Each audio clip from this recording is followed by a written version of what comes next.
టోటల్‌గా each category నుంచి ఒకటి. అంటే ట్యాక్స్ సేవర్ నుంచేసేమో Mirae asset tax saver fund తీసుకున్నాం. అండ్ ఫోకస్ నుంచేమో ఐఏఎఫ్ఎల్ ఫోకస్ ఫండ్ తీసుకున్నాం. మిడ్ క్యాప్ నుంచి Axis mid cap direct growth plan తీసుకున్నాం. అండ్ స్మాల్ క్యాప్ నుంచి SBI or Axis small cap direct growth తీసుకుంటున్నాం. అండ్ క్వాంట్ యాక్టివ్ ఫండ్ తీసుకున్నాం.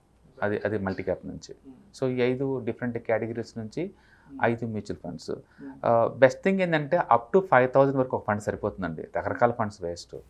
Let them focus about the only one fund. ఎందుకంటే ఒక fund అంటేనే average మీద 50 companies దాకా ఉంటాయి.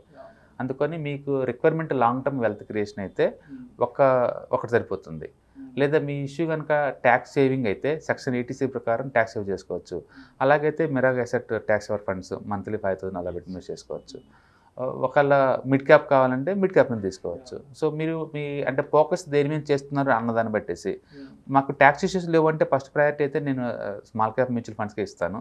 సెకండ్ ఫ్లెక్సీ క్యాప్కి ఇస్తాను. అది అప్ టు యూ పర్సనలైజ్ అనమాట.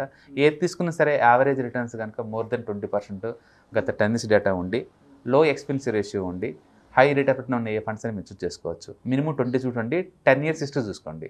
ఉన్నట్ల నుంచి బెస్ట్ పిక్ చేసుకోవచ్చు.